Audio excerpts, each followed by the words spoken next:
Hi, everybody. Welcome to our awesome ISA events on this Friday afternoon with John Beach. I'm happy to welcome John Beach from Gravity Squared Entertainment. I didn't meet John. I heard John on Clubhouse, and yeah. And so, hey guys, this is how you reach out to people. I blindly reached out to John and said, "Hey, I heard on Clubhouse you're talking about IP because, and I'll let you introduce yourself, but you work mostly with IP, existing IP. So I was like, let's do a conversation about this. I think this is something that our writers need to know more about and how they can use this information to their advantage when, writing a script and trying to make a sale. So, John, why don't I let you introduce yourself and just give us a little background about who you are and what you do? Absolutely. First, I think it's funny how Clubhouse has become a resource to everyone, myself included. For writers, directors. It's kind of funny that has become a large resource for us. I do love it in a sense, and I hate it in a sense. Mhm. I can only do one night a week, which is our Clubhouse room called Plot Points, which is every Wednesday at 7 p.m. Pacific time. That's about all I can handle from it. I do get an influx of emails and reach out from that. I don't mind it. It's just overwhelming. I So think I got anyway, you early. I think I got you yeah, a little early on the I early think you bird. did So too, and that's yeah. why I replied. But anyway, it's a pleasure to be here. I really appreciate it. We don't have jobs if there's not screenwriters, so we try to help as much as we can. We rely on you. So thanks for being here, first of all. My name is John Beach. I have a company called Gravity Squared Entertainment. I represent writers and directors for film and television. I also have about 150 books under my management. Some of the authors I represent, some I just represent the book through book agents. But I would say that books are probably 75, 80% of my work, whether that be developing them out, packaging them with writers, producers, directors, or talent, and then selling them off to the studio system. I do that every single day. I'm reading books pretty much every single day. So that is the bulk of my job. So that's me. Great, thank you. Let's dive into some specifics, but can you give a generalization for people who don't know? I mean, the word IP floats around a lot, and I know that for screenwriters, your script is IP, but a lot of times, it's about existing IP that will help you get to that next place. So can you just explain a little bit about what IP is? Sure. By definition, IP is anything that comes from your mind that is created, whether that be a script, some written word, a filmed piece of storytelling. So it's anything that is created from your mind. Um, in the industry terms, the industry being the entertainment industry, IP is usually referenced as published books, published newspaper articles, published magazine articles, anything that has an audience already applied to it. So we look at the definition of IP a little differently than the world might look at the definition of IP.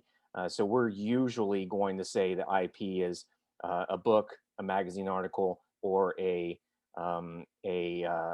newspaper article. So that's usually how we look at it. Yes, sometimes that comes in form of a short film or a proof of concept, but the usual take on that is a book, a magazine article, or a newspaper article. So Are podcasts also kind of moving into that other half of that territory? yes, I think that that's a gray area, Okay. and I haven't seen a large success from Yeah. podcasts. Not to say that there won't be or that there hasn't been. I like short films.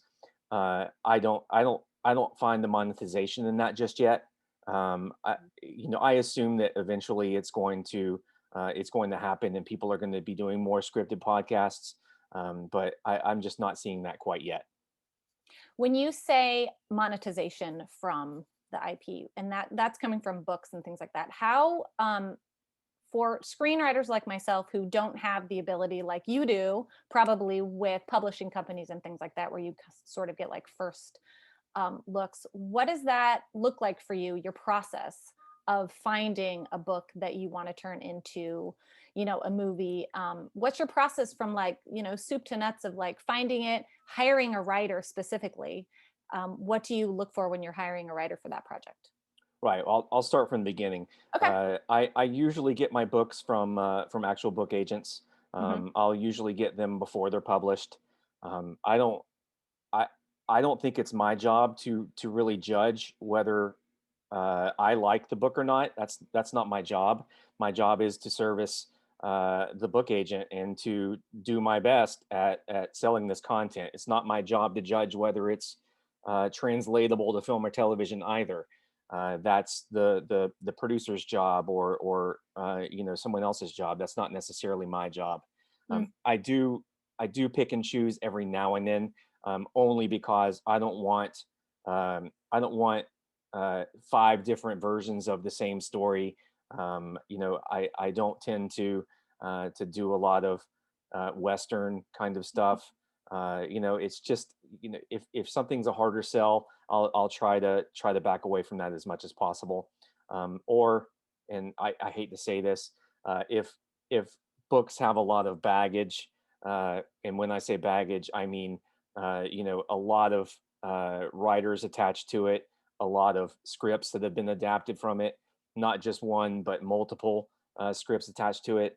It just creates a lot of drama in the future. So I'll try to stay away from that. Usually, I usually like a clean book, clear of any of that mess. Right. So yeah, so I usually get them from book agents, and I'll most of the time I'll take them out and just try to sell it and commission it. Sometimes you get a great book that you're really invested in and really passionate about. Like my client Judith Human, she was in the Netflix documentary Crip Camp, which is not nominated for an Mm, Academy Award for Best that was great. Documentary. That's a So we great got her book documentary. published. I signed her in late 2015, and I've been working with her since. And we're now in the bidding war on her project, which we're so Great. excited about this book and so excited about getting this made. So um, so it's usually sending it out to producers and seeing if they'll option it. Sometimes I'm going out to managers and agents to attach writers or directors to make the project more saleable. Mhm. So if I'm doing that, sometimes I might come on as a producer. It just depends on the project and how much time I spend on it and how much effort I spend on it. It's all relative on what I'm going to do. So yeah, that's the common trajectory. It's a lot of reading, but it's to me, books IP is easier to sell because of the imagined attached audience. So publishers Mhm. have a budget with marketing, with advertising, so that creates an audience, and to me that equates in the long run to viewers sitting in seats as well. How does that work though for, I mean, I see a lot of sales that are made before the book even comes out. So is that just like, They're usually not sales. They're usually advance oh, copies okay. that are sent to people to get some reviews on it. Mm, So it's usually not a sale. ah, You'll see it might be this was an advanced reading copy for a review or things like that. So it's usually not an actual sale. It'll be asking for a review or something like that. So when you see those on Amazon, they're usually for reviews. I think it's a little bit frustrating for a writer who's trying to create their own original concept and their original script. And it feels like this place where it used to be you could get your spec script bought or optioned, if you will. And now it kind of feels like there's this huge influx of projects only being made from IP, like books or, graphic novels or comics or things like that. Um, in your opinion, is that something that's going to keep growing in that direction? Do you think there's room for original concepts? Like, what's your take on that? And I mean, how do you get a leg up if you're it's a writing an original concept? this is a great question, and I think this boils down to Hollywood, namely studios and networks, being cheap Mhm. and not really investing in original content these days. And that's all on Hollywood, and I'm part of Hollywood, so yes, part of that's on me, and I apologize for that. But uh, I think that uh, I, yeah, it's all of our jobs to help bring this original content out and foster it and get it made. But I think that IP or books mostly in books, it uh, it has that built-in audience. I mean, that's what I equate it to. I equate it to a built-in audience. So. Right. So when it comes to our, our screenwriters, say that, and you may not know the answer to this, but maybe you can offer some insight of like where someone can go find this information. When somebody's wanting to write something based on a true story or based on something that they've read, do you know the correct way to go about acquiring IP? And when I say like true story, if you've heard something in the news, should a screenwriter try to possibly get the rights to that story or an article or something like that? And will that enhance the marketability of their script? Absolutely. So you would not be able to write that story without acquiring some kind of rights. So you're going to have to acquire some kind of rights, whether that Right. be rights to a book, rights to an article, or life rights from the actual person that lived that life. So you're going to have to get some kind of rights to write that story. And you Uh, should never write it until you have those Oh rights. God, Don't no, waste don't your waste that time. time. It's so I deal with this every single day. Even if you're gonna, get free rights or pay for something, don't do anything until you have the rights to do that. It's just it could end up and mostly does end up being a waste of time. Mm. So just be very careful with that. Yeah, I usually if I read a book and I really like it or an article, I will usually reach directly out to the author, find a way to reach out directly to the author first, or the person of the life rights. Find that person, whether they're on Facebook, whether they're on Twitter, whether they're on anywhere. That's my first route. Then from there, go to the publisher. Then from there, what any other avenue that you might have to reach out to. And I'll give a quick little story on this, Great. a little example of this. I recently read an article in Vanity Fair. No, it was The Cut. It was a magazine called The Cut, and it was written by Jessica Pressler. It was about a swindler con artist named Anna Delvey, and the article was just incredible. And so I reached out to directly to Jessica Pressler, and didn't hear anything back. Later, no, I didn't hear anything back from her. She forwarded the email to her agent at Gersh. Later, this is 2 years ago or so. Later, I'm sitting at a bar at the W Hotel waiting for a friend here in Los Angeles, and sitting next to me is a girl, and she's got all of her bags with her. She's got suitcases and everything, and I'm like, "Oh, you traveling soon?" She says, "Oh yeah, I'm going back home to New York." I was like, "Oh, cool. What do you do in New York?" She said, "Oh, I'm a journalist." I was like, "Awesome. I work with a lot of journalists. I'm a lit manager." She said, "Oh, cool." I said, who do you write for? What do you write?" And she goes, "Oh, I write for I write for the Cut, the Atlantic, blah blah blah." And I said, "I just emailed a girl from the Cut just recently about an article about Jessica or Anna Delvey." And she said, "Oh, I wrote that." I was like, "Are you serious?" It's such a small world. She actually looked in her email. She found my email, and she said, "I forwarded that directly to my agent at Gersh." Shonda Rhimes ended up getting those rights. Uh, But yeah, it's just people are very accessible through social media these days, and it's so easy to get to people. So do your research, find them, offer them $500 or whatever you can do or to get those rights. But yeah, do your due diligence. So you just mentioned that, you were going after rights, but Shonda Rhimes got it. So Right. imagine someone like me going out to, say, a journalist or I'm somebody. not a writer though, I so know, I would and use it's that as tempting. yeah, I'm not a writer, so use that as definitely a benefit for you. Yeah. But I just got there a week late. Mm. So if I were earlier, my conversations with Gersh might have been completely different. I just got there late. So Right. Want want. the way Um, it goes. so in your opinion, if somebody was going to write a script that, I guess you could say, based on true story, or maybe even it's public domain, do you think that it's worth their time and energy and money to try to attach an already existing IP to that project? Or I mean, I think your answer is obviously yes, but It why, I is guess absolutely specifically, yes. like, why and how much, I guess, is that going to help you as you move forward? It's going to help tremendously. Again, I'm going to go right back to that attached audience. It can help tremendously. Of course, this depends on the screenwriter who is adapting it.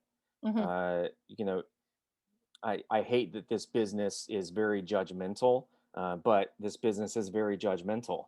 mhm, If it's a first time writer and they haven't sold anything, it's going to be difficult to sell that. But that's not saying it can't be done with great agents, with great attachments. It can be done. Anything can be done. I think that you have to shoot for the stars. You have to go for it. This is your job. I 100% think that you need to be looking at mhm. IP every single day. I do. I'm trying to think of, like, the best way for somebody who is not connected to agents and book agents and all of those. If you wanted to write a story, do you think that you could, as a writer, research, and find maybe an older book or something that's not brand new? Because it seems like maybe a lot of the stuff that's being bought is brand new. So I'm Mhm. trying to think of, are there any other creative ways that you've personally done to acquire something or attach something to For maybe an idea sure. for one of your writers? I have no problem with older books. I have a book that I've sold or I've optioned 5 times. It's a book from the 80s. It is absolutely fantastic, and I'll keep working on it until it gets made. It's such a slim chance that films get made in this business, and it's a mini miracle getting that to happen. So I have books that are optioned, at least once a week. I option a book, but they're not getting made. So I mean, I think there's so much great content out there in books. So whether that is new or whether that is old or whether that's public domain, there are great stories to be told. Mhm. And then that all depends on your take. That all depends on your adaptation and your writing. So I would say for sure it is worth it, whether that book is new or old. Just looking for great stories because there's a lot out there that have not been told.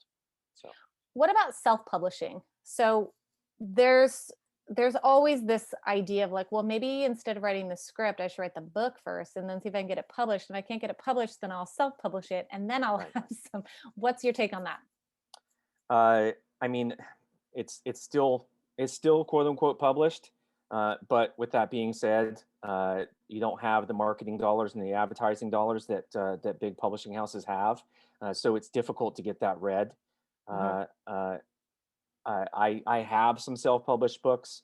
Um, they are sometimes more difficult to sell, mhm, but that's not to say it can't be done. I would rather see books from publishing houses mhm. as opposed to self-published, but that's not saying that they're not sold. So Have you ever acquired anything off of, I can't remember the name of it, and I'm totally blanking, but there is a platform online that a lot of YA writers are on. I cannot remember what it's called. I wouldn't know Then you don't know. You've never acquired. then. But I know that, for instance, the movie The Kissing Mhm. Booth that was on Netflix, they got that book from this platform online, and I think the writer was like 16, and she was just writing chapters, chapter Is by that chapter on there. is that Wattpad? Yes. Okay, Yes. somebody just put that in the Wattpad. notes. Thank you. I Wattpad. saw the notes. See, people? I know. Thank you. I didn't see that. Yeah. So, I guess the real answer to is do whatever it takes. I guess if You get an have audience, to. get an You audience absolutely have to. essentially, I right? mean, if that means self-publishing, it means self-publishing. You have to, and that goes for screenwriters as well. You have to do in this business. It's so cutthroat and so difficult to get things made. You have to do whatever you can do to get things seen, to get things read, to get things made. You have to. And we're going to find you eventually if you keep doing your work like that. We're going to find you. So keep doing it. Keep writing. Keep publishing. You know keep entering into contests, keep putting things on the blacklist, keep working. We're going to find you eventually, so don't stop. You can't stop. Don't stop, won't stop. It's all Um, about passion and tenacity in this business. You have to be tenacious yeah. and 100% dedicated to get something done, and it's not going to be quick. It's going to take some time, but Where do you find your clients? Because you said you manage writers, directors. Where do you find your people, and how do you usually acquire them? I find some from contests. I Mhm. try to stick to the top 10, and some of the winners. But it's all about the script. So I try not to just rely on that, whether it's top 10 or finalists or things like that. Mhm. But most of my content these days is coming from recommendations. So and just an example on that. I represent Homer Hickam, who wrote the book for the movie October Sky, Mm. and I've had him since my mentor, the late great Mickey Freiberg, passed away in 2011, I believe it was. I've just been friends with Homer for 20 years, and he was training when he worked at NASA. He trained an astronaut. Her name was Catherine Sullivan. She was the first woman to walk in space, and then she later helped deploy the Hubble Space Telescope. She had a book called Handprints on Hubble that she wrote about the experience on deploying the Hubble Space Telescope. She contacted Homer and said, "Hey, what would you recommend I do? I have some interest from Sony." He said, "Call my manager, John Beach. I've known him for 20 years. He's realistic." So that's how I get clients these days, and Mm. it's wonderful. I mean, it's been completely, absolutely wonderful getting those recommendations because they're all pretty big recommendations. That's how I got Judy Human as well. That came from an agent in the early 2000s that I worked with when I was an agent. So I get the most through recommendations these days. So why did you? I'm just going to ask a couple personal questions. Why did you leave agency life to start your own?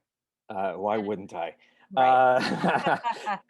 Uh, um, I mean, I I feel like to me, I'm better at developing. I'm better at being more personally connected to my writers as opposed to a car salesman. So that's I don't get me wrong, please. I love agents and they're very much needed. But with that being said, agents are more about the now. Managers are more about the future. We're here to build your future. We're here to help you decide what to write, when to write it. We're here to help you develop that. We're I wouldn't say that we're more invested, but we're more concerned about your long-term goals as opposed to just selling a script here and there. Uh, again, agents are very much needed. Like a lawyer, they're the only ones that can procure work or can negotiate. But I think that managers are usually more invested in a writer's or a client's career as opposed to the now. Cool. I'm going to ask a couple more questions, and then I'm going to go into the Q&A, and we'll try to Sure. get I don't through. think we talked about IP. I think we should talk about, I mean, public Mhm. domain. I Yes. think that we should for sure talk about public domain. Okay.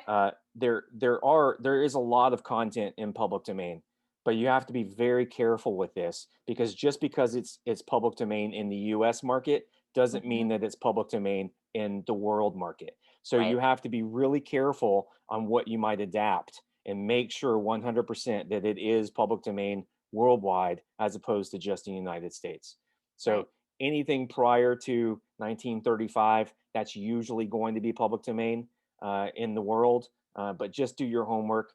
talk to a lawyer, and make sure 100% that it is worldly available. And also on that same note, what about people who are deceased?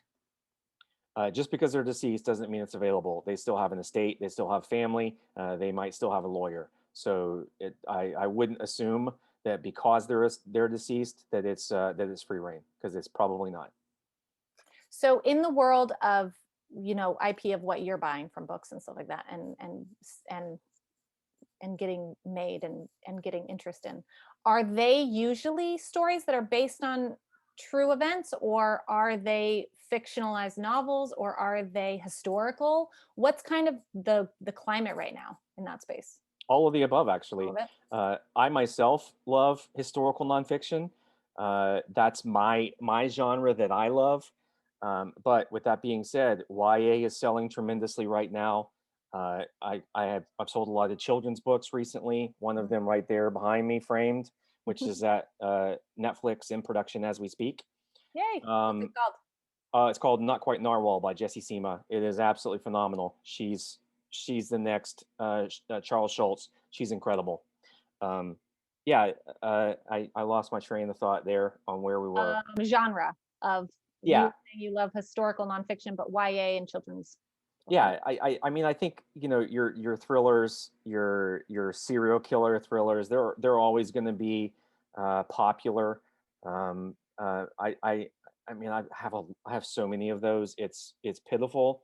I would probably say a good 50 to 60% of the 150 books that I have are all thrillers, which is sad. But they're always popular, so they sell pretty well. Yeah. I like horror books as well. We have a great one that we're putting through Netflix right now, and negotiating that. But yeah, historical nonfiction is my favorite, and usually coming from a memoir or something Mhm. like that. Right. Yeah. What are those, all your books behind you? They are, and there's more on the other side over there. And people always ask, why do I have so many copies of one book? That is because sometimes readers like to have a physical book in their hand and not just Yep. a PDF to read on their iPad. So I usually ask for 4 or 5 copies, hard copies of the book from the publisher or the author, just in case that happens. It doesn't happen very often, but sometimes it does. And sometimes, in the case of a graphic novel, you want them to hold it. You want them to look at it and see how it's spread out and laid out. So graphic novels serve definitely a great purpose there. And I'm waiting for 15 copies of a graphic novel in the mail as we speak. So So, what do you know about when it comes to copyright and things like that? We hear a lot of misconceptions about fair use. Like uh, so, can somebody use, like, if it's based on a true story, but it's not actually 100%, if they fictionalize a lot of it, is there a gray area, or should you still go get some sort of contract or rights in that? Is there that's any sort of like zone, right. That's a a good percentage? question. And I think there is a gray area, but you utilize the internet, because there's Mhm. a lot of information on the internet. So if you can find stories or articles on the internet that have already been published on the internet, a lot of that is sourceable. Mm. But just be very careful with that. I would talk to a lawyer before doing a lot of work. Um, and try to fictionalize as much as possible. Right. But yeah, there's definitely a gray area there. So Jax Myers asking if I'm planning to write a novelization of my movie, is it better to get that written ASAP while pitching?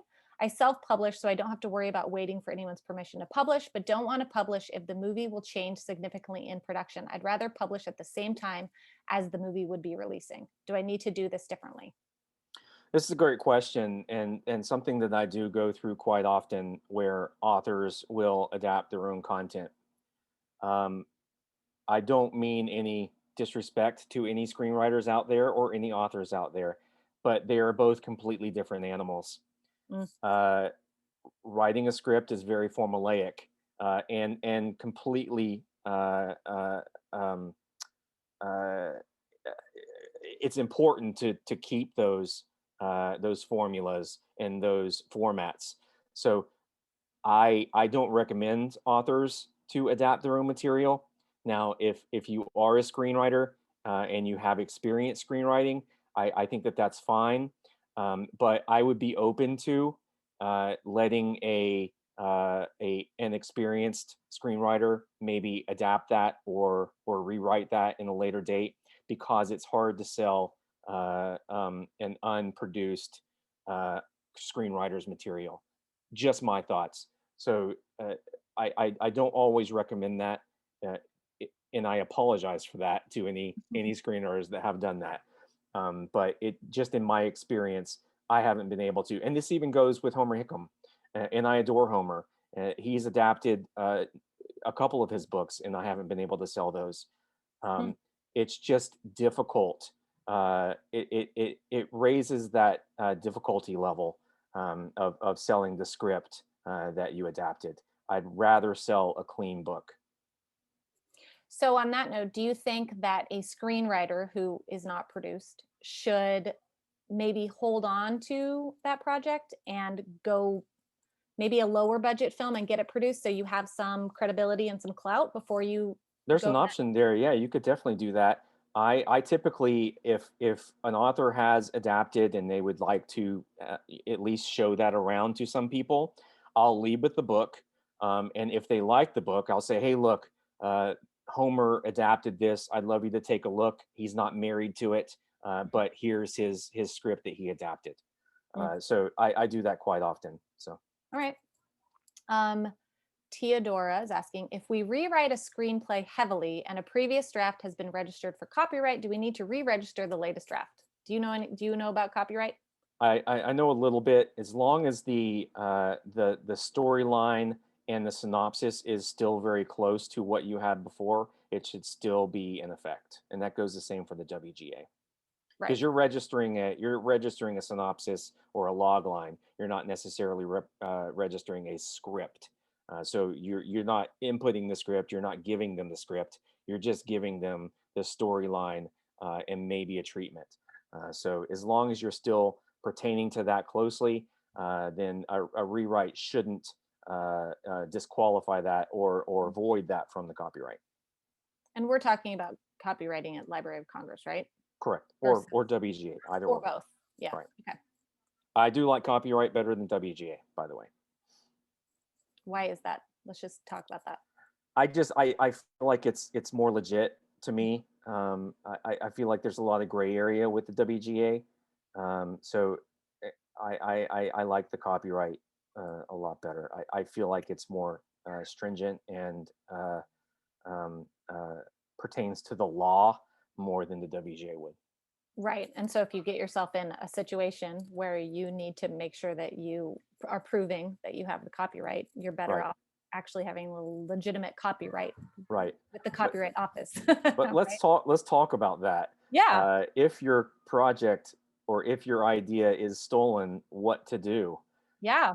This is highly debated, highly debatable as well, because you could be ostracized from the business if you do end up suing, and whether you lose or you win, it could affect the future of your career. Yeah, your project might have been stolen. It might not have been. There's definitely a gray area there. There are a lot of scripts out there. There are a lot of ideas out there. So I wouldn't jump into that hastily. I would do your research, make sure that it is definitely your material, prove that they got that somehow and they stole that somehow before you do that, because it could ruin your career. Right. It's sad. It is Um, very. on on that flip side, what do you say to writers who don't want to put their material out there because they are scared of it being stolen because it's so good? I think the risk is very low Right. for that to happen. Um, uh, but we as creators, we as creatives, we as writers, we as in this business, we have to take that risk to do anything. So if you're not willing to take any risk, you shouldn't be in this business. To be very fair, I'm sorry to put that bluntly, but it's just honest.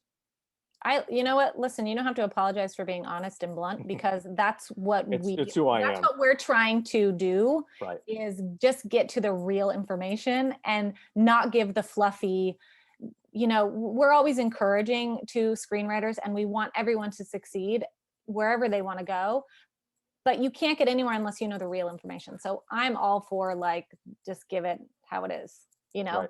that Right. helps us. That actually helps people moving forward. Um, Helen is asking, if an IP is a classic, like something written by Dickens, but has been published as a classic by a publishing company like Penguin Classics, does that take it out of public domain? Yes. I have to be honest. I don't know 100%. Okay. But it sounds to me like it is being re-released. So that would mean that it would not be available. My take.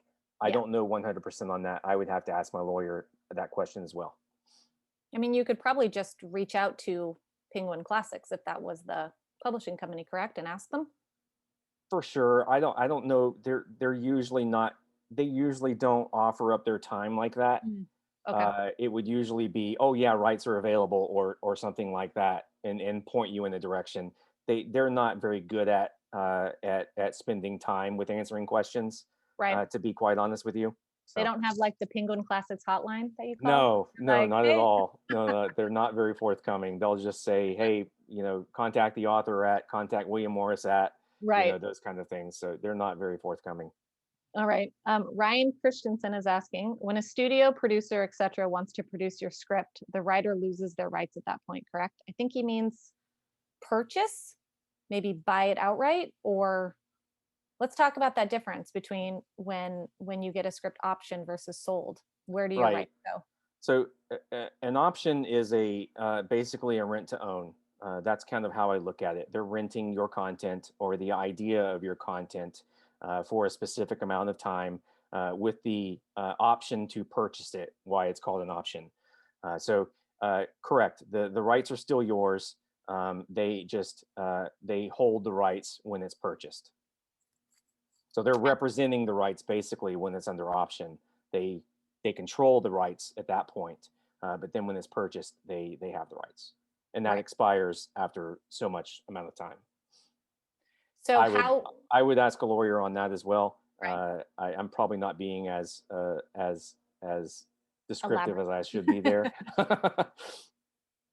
Um, and then Ryan's also asking, if that's true, what happens to the IP if you have IP attached to it? So let's uh, say you were selling something with IP attached to it. What happens there? Does that help you? it, yes. Okay, so let's just to frame this the context a little bit better. You have IP, you have the rights to the IP. Someone has adapted that IP, and it's a script now. So in terms, and this is just a loose example. Please consult a lawyer. Loosely, these The are disclaimer. married together for the time being. Mhm. Okay, if those rights are lost, if someone loses the book or loses the option of the book, or something like that, they are torn apart. You can bring those back together by communicating with each rights holder, the rights holder to the script, the rights holder to the book. You can marry that back together, but you definitely need to have those rights. Now, the screenwriter can't use that that screenplay that screenwriter has adapted from the book unless those are married back together. So he would, if it goes into turnaround, and this is called turnaround, everybody. And if the book and the script aren't married back together, the screenwriter can't use that script for a sale. They can use it as a sample, but only as a sample. They're Right. not allowed to option this or sell it unless it's married back to the book. Right. So let's say you still have the rights to the book. You are the screenwriter, you wrote the screenplay. Someone wants to buy your screenplay that you have this IP attached to. Do you have more creative control? Do you have more power in that negotiation? And how can you negotiate in your favor if you're the one who's holding those rights? Or are they, again, together? I'm the screenwriter. Say I'm the screenwriter and I have a Okay. book that I Right. have the rights to. Okay. And then I bring it to a producer or say a studio or a SVOD or something, and they want to buy it. Do I have more leverage in my sale because I have that IP, or are they married together and it's is what it is? Yes, if you have the option, if you have the rights, you definitely have leverage. That is power. Definitely, if you want to control the project, option the material. It is very important to have those rights if you want to control the project. Uh, if you don't, and I do this quite often, I get a lot of shopping agreements for projects because I don't necessarily need the rights. My screenwriters or authors, they're fine with that because we're attaching great producers or great uh, um, um, actors that might produce it or things like that. We're attaching them to the content to make it more valuable in the future, which in turn sometimes leads to a higher option price. So I think book or shopping agreements are sometimes very useful. Okay. Let's see. I'm just trying to see if we've already answered this. Okay, so Valerie's asking, and just bear with me, it's a little bit of a long one. Okay. I have a question about rights to writing a script based on a true story that I was part of called "I'm No Square: The Freddie and Ann Taylor Story." Ann Taylor was a close friend, and she told this Valerie about her life with Freddie, who's in the story, and who was deceased when we met. Anne passed away a number of years ago. Her living family members have agreed to meet with me during the research phase. I haven't been able to locate Freddie's relatives since both are deceased. Do I need to pursue getting rights from his family? I would consult a lawyer on that, Okay. but my interpretation is yes, and also Ann Taylor. Uh, you can tell this from your POV, and that might make a little bit of a difference. But if you're telling anything that is about them, you're going to need some kind of rights there. So how Uh, does that work if you're telling it from your perspective and they are characters, but say you are the main character, but those are how does that work? I would have to consult a lawyer on Okay. that one. I've never experienced that myself. But you are telling your story. You're not necessarily telling their story. But if they are involved, I would, I would, I would just make sure to dot all your I's and cross your T's and make sure that you can do that with a lawyer just Yeah. to be safe. Yeah. It sounds dangerous to me, and I would check with my lawyer about that. But yeah, I would definitely check with a lawyer. Yeah. Like what you don't want to happen is not to follow up on For Freddie's sure, and you don't wanna and then waste and then you get to a point where you do need it and then they're like then they're seeing dollar signs. yeah, and you don't wanna Yeah. waste your time or Yeah. anybody else's time if you don't have, the necessary rights, so Okay, so Sawa asks if an online article is written giving info sourced from a book, is that article optionable or must the book be optioned? And does that article diminish the book's value? there's a That there is a big question. there's a gray area there. Yeah. Uh, I think that, uh, yeah, there's a Consult big a gray lawyer. area there. It's a very good question, to tell you the truth. I would have to consult my lawyer as well, but you should be able to, and this is just me answering off the cuff. You should be able to get rights to an article, and not necessarily need the book. But I would have to ask my lawyer about that. Just my thoughts. Yeah. Apologize if that's wrong. No, I'd rather you say that than give some far off thing or Right. anonymous attendee, thank you anonymous, is asking, do you think there's a place in the industry for screenwriters who write spec scripts slash fan fiction screenplays, since we do create content based on someone else's IP? 50 Shades of Grey was fan fiction from Twilight, correct? But she also wrote the book, so I think that goes into there. But do you ever find that writing fan fiction has any issues with copyright? I haven't seen that. Okay. I wouldn't. I don't know how to answer that question. I Yeah. Okay. apologize. Yeah. Let's Also, Fifty Shades of Grey was incredibly hard to read. Just saying. mhm. The screenwriter did an incredible job with that. I think I got through half of it and I was like, Yeah. I'm No, not. it was so difficult to read. Yeah, but some people really liked it. Enough people really liked it. I see a few questions on here about deceased persons and when does their life become public domain. I think it's, again, you are kind of already answered that. They may have an estate, so you just have to look into it. They probably have relatives that would Mhm. carry on that Right. estate. Correct. So unless they don't have any relatives, any children, any living I mean, being, it happens. yeah. It happens all the time. So, but you definitely have to look into that. Mary McNeith, what are your thoughts on making a graphic novel for a screenplay? Uh, So you wrote the Making a graphic screenplay. novel for a screenplay. What does So that you mean? maybe you wrote the screenplay first, and then deciding, well, maybe I should turn this into a graphic novel. Are graphic novels viable IP right now? Graphic If novels are somewhat. extremely great IP right now. I'm waiting for some in the mail as we speak. So yes, they are highly sought after right now. I mean, Atomic Blonde was made from a graphic novel. Road to Perdition was made from a graphic novel. There's a lot of great content out there that's made from graphic novels. So yes, they are very sought after, being read every single day. If you have the opportunity to create a worthy graphic novel, why wouldn't you try? But with that being said, you already have a script. So are you wasting time, you know, adapting something off the script and creating a graphic novel? That's debatable. So This is a good question. Bruce, I'm gonna kind of narrow down your question. When you are somebody who's maybe reaching out to a person for life rights who maybe isn't savvy in the industry, how long is an appropriate amount of time to ask for the option or or that agreement with them for those rights? I think it all depends on what you're going to do. If you're going to write a script, you're going to need more time. If you're only going to take it out as a pitch or as a treatment, then you don't need as much time. With that being said, to take out a pitch or a treatment, you're going to have a little bit more experience in the screenwriting world. You're probably going to have some sales under your belt.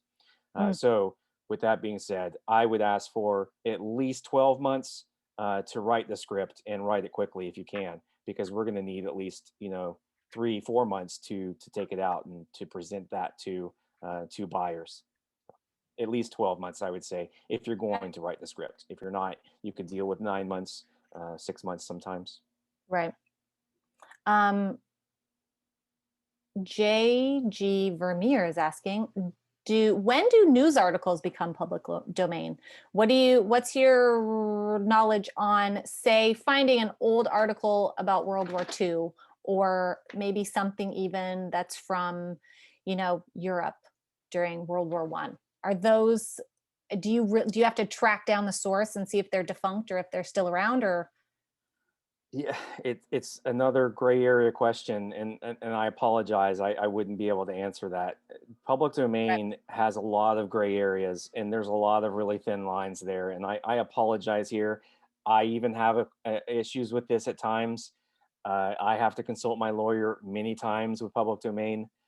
There's a lot of gray in there. You hardly know if things are worldly public domain, and if they carried on their copyright, it's just really difficult to find that information. So I would consult a lawyer. Okay. Sorry, I just don't That's have that fine. information.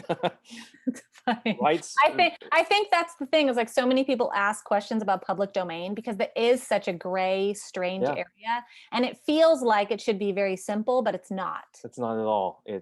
It's very complicated. There's a lot of gray in there. There's a lot of question in there. So I would always consult a rights lawyer or your lawyer about that before trying to utilize anything. A I not. do. I Yeah. myself do. So Okay. A not. I think that's how I say your name. I'm very sorry if I'm butchering it. Um, she has an interesting question. I recently attended a webinar where the presenter said agents these days want to see writer clients who are active at promoting themselves, like having their own websites, blogs, social media with followers. However, it seems this way the agent is losing some of his creative powers at navigating the client's career. What do you think about writers who have a big online presence or have a lot of followers or things like that? Does that help or hinder you, or both? It could be either way. I mean, I can't see how it would hurt you by having an audience. So I think it helps.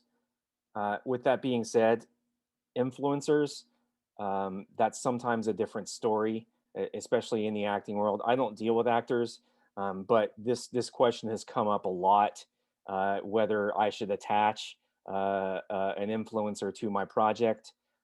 I would say it depends on the case, it depends on the person, it depends on the influencer. But usually, an influencer isn't going to have a lot of pull in box office.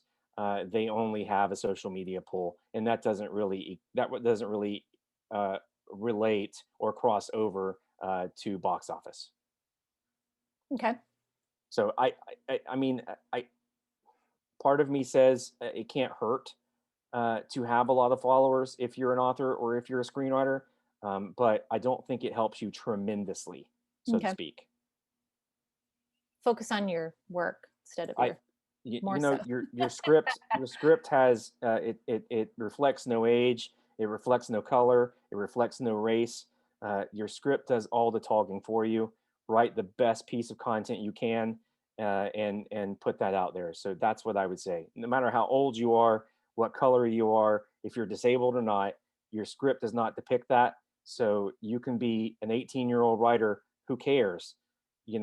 Just write a great script. That's what we're looking for. So, okay, So, let's say you're writing a fictionalized version of Jack the Ripper. okay. Would it be helpful if you had some sort of IP that told stories of what people heard or things like that? Would that be helpful to you, or is that not helpful? I think it definitely could help. I don't see why it could hurt.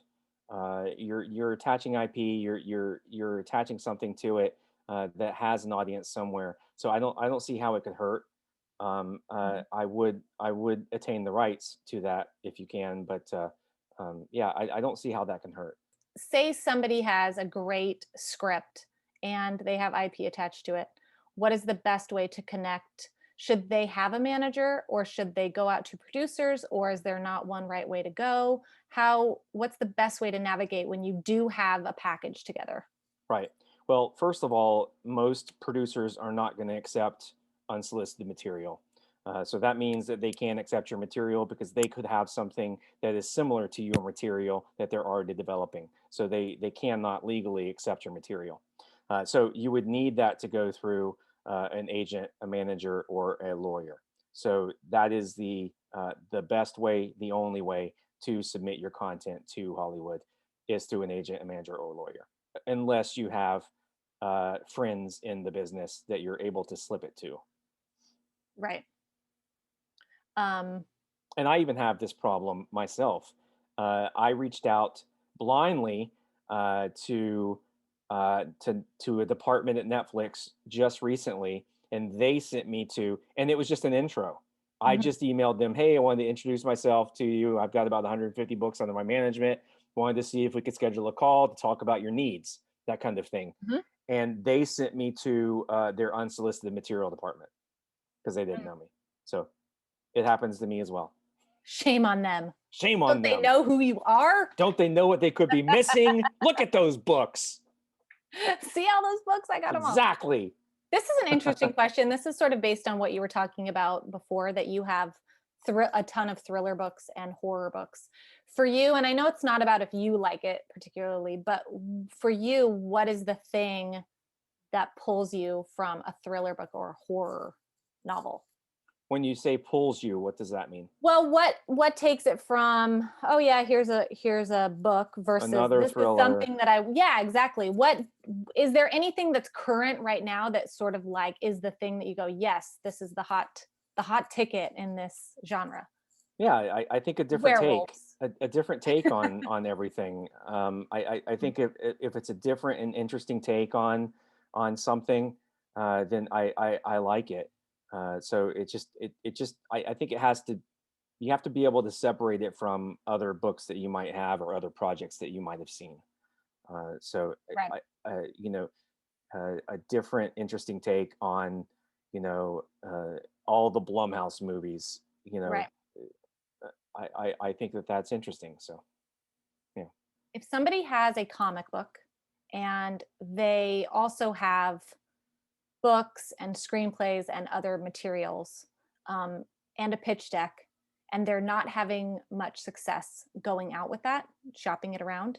Let's say maybe they do have representation and they're able to get in places, but they're not having any luck. Is there a way for them? I mean, what's your advice on that? Do you think that they need to revamp everything, go back to the beginning? Like, what's your advice on someone who's just not having any luck going out with a project that probably I'm has IP with it? Yeah, I mean, I've had this problem so many times I couldn't even count. It happens quite often, and sometimes, yes, it is uh, uh, maybe time to move on, or maybe time to take a look back at the material and say, oh, do I need to change anything? I think we definitely need to think about inclusion and diversity in this business. If we are being um, uh, uh, unfair or looking at women in a negative light. We have to be careful with that these days. The Me Too movement, human rights movements, Black Lives Matter, these have changed our business tremendously, as well it should be. We need to be more inclusive. We need to be more diverse. But we need to also reflect that in respect to scripts and content out there. That's not to say that women can't be killed, or that Black people can't be killed. It happens, but be careful with that. I've had multiple projects passed on because a woman was raped. Mm. But this happens in real life.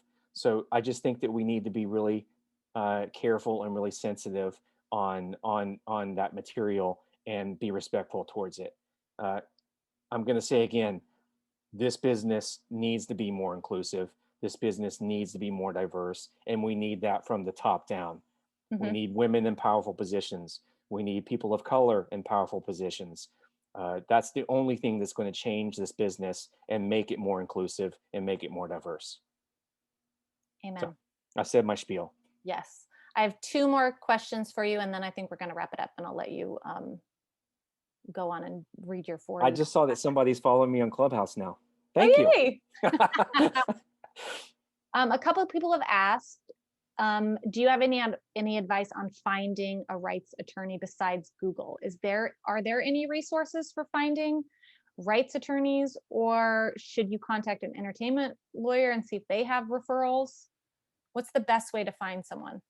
I think a referral from your attorney is probably the best. I would go to my attorney on that, but she's very good at that as well.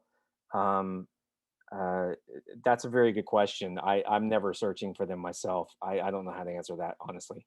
Right. I would ask my attorney to be Yeah, I quite think the honest with best way to go, I mean, with everything really, is a referral. So even if you don't have an entertainment lawyer, maybe you know someone who does, who can get a referral for you. you. I Yep, think referrals are always better than a blind Google absolutely. search, because you just don't know. We have. I mean, I get, and this goes to queries as well. I get so much outreach from Facebook, from LinkedIn, from Instagram, from email, and some people. I'm not saying anybody in this room right now, but some people are reaching out to all four of Mm. my sources: LinkedIn, Facebook, email, Instagram. They'll email me on all of them, or contact me on all of them, and it's just it's so overwhelming. Mm. I can't even look at it usually. So I I even did forgot not do what the that, question people. was. I only emailed John from one email Yeah, once. I mean, I would say just I'll just stalk you. just I'm gonna. email us. Just email us. You don't need to send it. I don't even look at Facebook Messenger, Yeah. but I get so many people reaching out via Facebook Messenger, and I didn't even know that you could reach out to people on Instagram until Clubhouse came out. So there's that too. That's awesome. Yeah. Like, oh no, another. Oh, here we go again. Dang it. I'm going to wrap this up. This is just a funny one from Elena. And the reason I like this, Elena McPherson, you are awesome. All she asked is, need help? And I think that is so funny because you said you're busy. Need help? Because I'm Uh, here. I do, and that's coming in. I'm hoping for a couple big press releases coming out soon. Excellent. So yeah, that'll be happening soon, and we'll be expanding very soon as well. So Excellent. That's great to yeah. hear. And we will, I'll email you at your one email address for your company again and ask you to do more stuff with us because you are I'm happy to do it. a joy to speak with today. And thank you for all of your knowledge and offering up, you know, your expertise. And It's we honestly my really pleasure, and please, everyone here, please just write. Don't don't let anything stop you. Just keep writing. I don't have work unless you write. So create great characters, create Black characters, create women characters, create these disabled characters.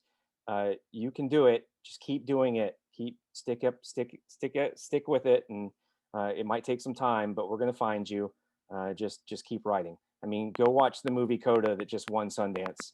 Mm, This was about a deaf family with a speaking girl, and she cast deaf actors in this role, um, and it's absolutely amazing.